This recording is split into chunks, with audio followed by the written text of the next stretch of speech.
So I'm currently in the Acropolis Museum here in Athens. This place was opened 2009 and it's got all of the friezes and the sculptures that were found around the Parthenon. Now, the Parthenon has been damaged over the years. There's been fires, there's been earthquakes, it's been looted in antiquity. Early Christians knocked off everyone's penis because they didn't want people to have, I don't know. It was turned into a church and it was turned into a mosque and things were changed. But the most sort of damage to the artwork of the Parthenon, not the actual structure, the artwork, was done in 1801 when Lord Elgin, who was a bit of a twat, turned up in Greece with his men.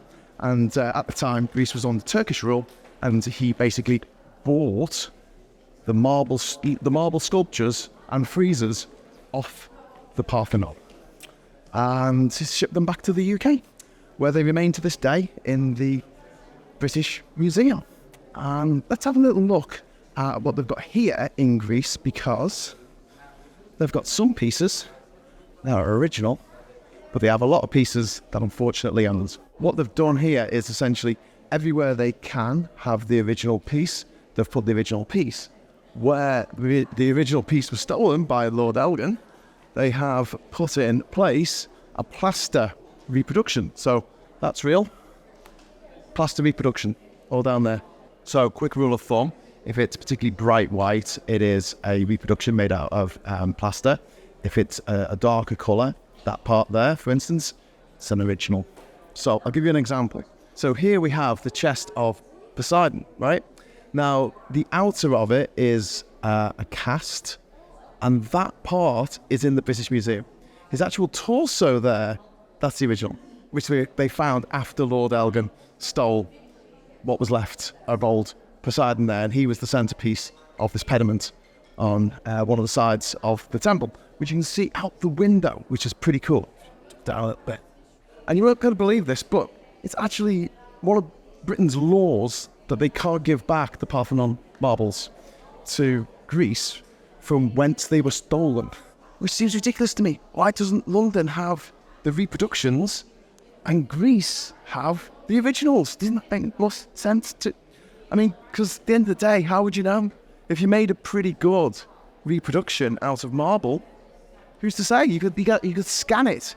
You could have one of the 3D printers print it out, or carve it out, I should say. So it'd be absolutely pixel perfect. But you can see here, see this guy here, his body there. That's in the British Museum, but the rest of it is here. It's just see his head there, British Museum. Rest of it here. We'll move along here. You'll see we've got all these for the collection. This one here, British Museum. All of these, British Museum. All of this in the British Museum. All of this is in the British Museum. All of this is in the British Museum.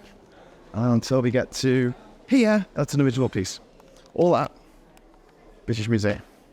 Taken from there. I've got to say, it's kind of painful being British at the moment. That is in the British Museum. That's an original piece. It's original. And then we've got things where we've got like pieces of the original frieze, but it's actually been destroyed, and that's all that's left. But we know that's part of it from drawings that were done back in like the 1600s. And this is fantastic. It's actually the gutter. I guess water would have come out of this lion's mouth at one point. So this is what remains of the East Pediment.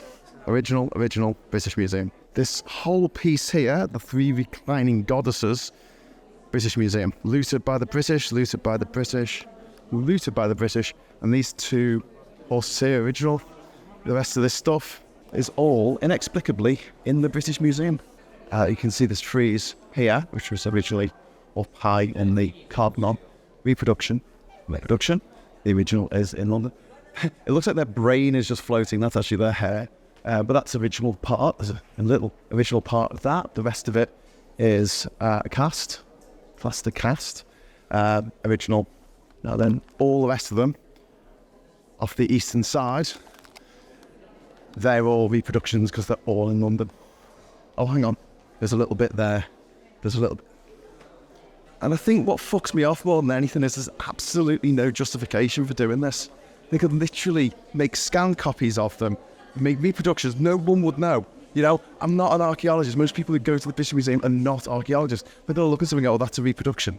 Unless you actually tell them it's a reproduction. The British Museum has the Benin bronzes, it has the Parthenon marbles, and it has the Rosetta Stone, which should be home. They should be back where they belong, in Nigeria, here in Greece, and in Egypt.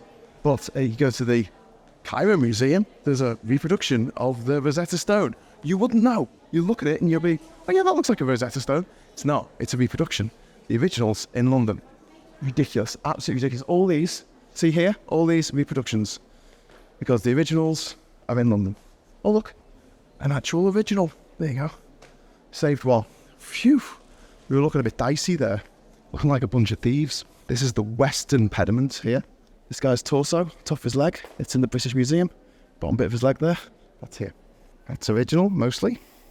British Museum.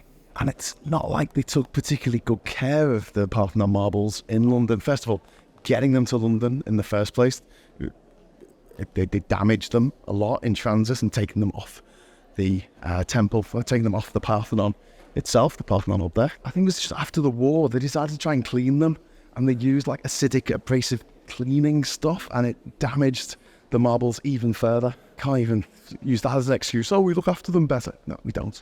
Do you want to know a fascinating fact about the British Museum? 99% of the artefacts that they own are not on public display. Oh, there's a bit here. That's original. And then a little bit at the end there. Oh, God. Imagine if a load of people from Greece came over to Britain in the 1800s and just like stole massive bits of Stonehenge. And then we're like, no, I'm not giving it back. I'm like, please, it's part of our heritage, it's part of our culture, it's part of our history.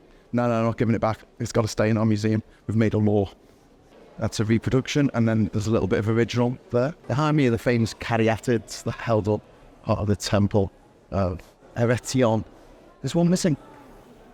Can you guess where it is? Yep, that's right. It's in the British Museum. When Elgin took the frieze off the Parthenon, he didn't take the entire block, so they would have been too heavy.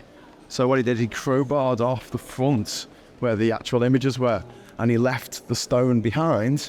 And this is the stone. This is the back of the stone. You can see it there. This is the original back of the stone. It would be nice to reunite all these pieces into one glorious whole. And unfortunately, because Britain currently is one glorious whole, can't see that happening for a while.